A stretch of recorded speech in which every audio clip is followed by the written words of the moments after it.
You're watching South Asia Newsline, and here are the top stories we are tracking for you on Wednesday, the 13th of September.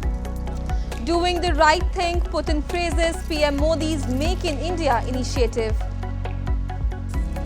Shehbaz Sharif to return to Pakistan next month to lead poll campaign. And Sri Lanka announces local bond swap deal ahead of IMF visit.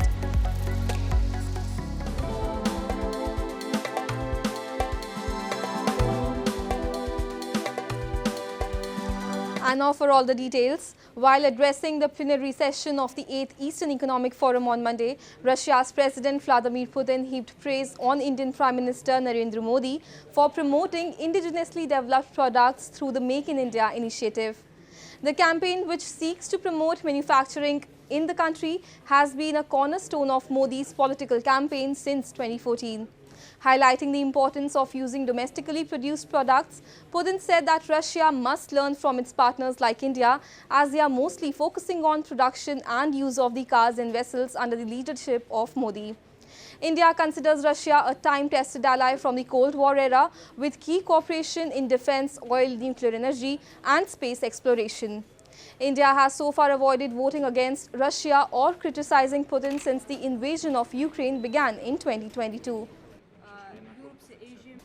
Authorities in India's southern Kerala state declared 7 villages of the Kozhikode district as containment zones and ordered closing down of schools, banks and other institutions after 2 deaths were recorded from the rare and deadly brain-damaging Nipah virus. 1 adult and 1 child are still infected, while more than 130 people have been tested for the virus. The central government has dispatched 3 teams, including the National Virology Institute, to take stock of the situation and assist the state authorities. The virus, which is transmitted to humans through direct contact with the bodily fluids of infected bats, pigs or other people, have so far claimed at least 27 lives in Kerala since the first outbreak in 2018. The Indian Air Force on Wednesday received the first of the 16 flyaway condition C-295 transport aircraft from the European Manufacturer Airbus. In a formal ceremony held at the Airbus facility in Spain's Seville, IAF Chief Air Chief Marshal V.R. Chaudhary received the ceremonial symbolic keys of the aircraft, which is likely to get inducted later this month. India had signed a multi-billion deal with Airbus for 56 C-295 aircraft to replace the aging fleet of Avro 748.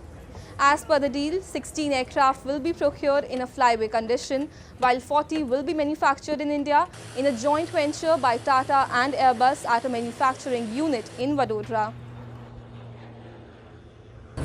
It's a major milestone not only for Indian Air Force but for the whole country, for 2 reasons. One, for the Air Force, it improves our tactical airlift capability by leaps and bounds.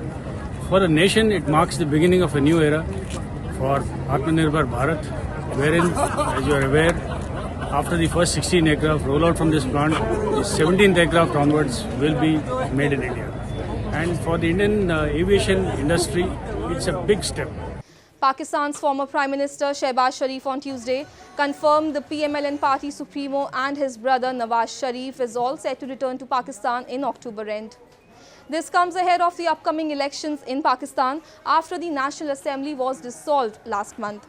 Nawaz Sharif is living in self-exile in London after being disqualified in 2017 by the Supreme Court and became ineligible to hold public office for life after the court's verdict in the Panama paper case. Shehbaz added the journey of development will continue from where the party supremo had left in the baseless case. He had earlier stated that his brother would be the next Prime Minister if his party wins the next election. Pakistan has entered an election year as former Prime Minister Imran Khan is serving jail for multiple cases and has been barred from politics for 5 years. The education sector in Balochistan has suffered years of neglect, shortage of teachers and poor funding under Pakistan's rule, which is subsequently forcing students to drop out. A report. Shortage of teachers and Pakistan government's apathy to maintain and reconstruct schools and provide basic facilities are some of the reasons which are forcing many students to drop out in parts of Balochistan. The educational crisis is not new. Each year, budgets are allocated, but the results are virtually invisible. A top education department official said they are unable to fill in the gap as very few people are ready to take up teaching in the remote region. दश्त में ख़ासतौर पर teachers की बहुत deficiency है। इस वक्त तहसील दश्त में 48 teachers 58 स्कूलों के लिए है। तो इसी तरह आपके करदगाप में 35 प्राइमरी स्कूल्स है और उनमें 24 जेवी टीचर्स अपॉइंट है। और इसी तरह हमारे हाई स्कूलों में भी जहाँ पे 8 से 9 टीचर्स की वो है पोस्टें हैं, वहाँ पे 3 काम कर रहे हैं, कई 4 काम कर रहे हैं। इसी तरह मिडिल स्कूलों में भी कई 2 काम कर रहे हैं, कई 3 काम कर रहे हैं। तो ये ओवरऑल एक कमी है जो तमाम एरियाज़ सफ़र कर रहे हैं टीचर्स की डेफिशिएंसी की वजह से। और स्कूलों के बंद होने की मेन वजह भी टीचर्स की ना होने की वजह से है। Locals say Balochistan is resource rich but remains neglected in terms of development, with standards of living and social indicators lagging substantially behind. The poverty-stricken people are forced to send their children for odd jobs rather than study. Community ताउन करेगी तो हम बहुत सी चीज़ों को ठीक कर सकते हैं। कम्युनिटी के ही ज़रिए हम बच्चों को स्कूल में ला सकते हैं। कम्युनिटी के थ्रू ही हम स्कूलों को बेहतर संभाल सकते हैं। कम्युनिटी ही हमें सपोर्ट अगर करे तो हम एक बेहतरीन तालीमी माहौल दे सकते हैं। And crisis-hit Sri Lanka has accepted offers to exchange about $10 billion worth of defaulted local debt for new bonds, taking a step towards meeting debt restructuring requirements ahead of an IMF review. A total of 3.2 trillion of the 8.7 trillion rupees in bonds eligible for exchange were accepted, the Finance Ministry said. The settlement date of the exchange has been set up to September 14. An IMF delegation will arrive in Colombo on Thursday for the first review of the $2.6 billion 4-year program, which Sri Lanka secured in March. The island nation has set a target of restructuring its debt for the next 10 years and reducing its debt to GDP ratio from the current 120% to about 95% by 2032. An aquarium tunnel is mesmerizing marine life lovers as it debuts in India's Chandigarh city, showcasing hundreds of varieties of fishes. Take a look. On the lines of Dubai and Singapore, the first of its kind aquarium tunnel in India's Chandigarh city is winning the hearts of marine life lovers.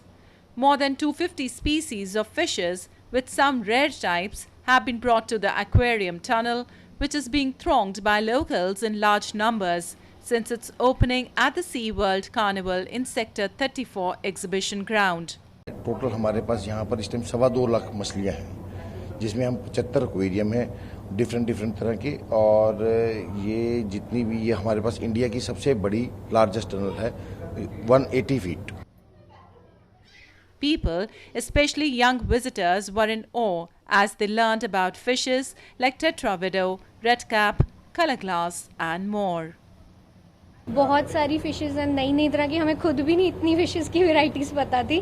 जैसे टेट्राविडोज होगी, glass, colour glass हो गई, ये बहुत मतलब नई varieties हमें देखने को मिल रही हैं। That's all in tonight's edition. We will see you same time tomorrow. Good night.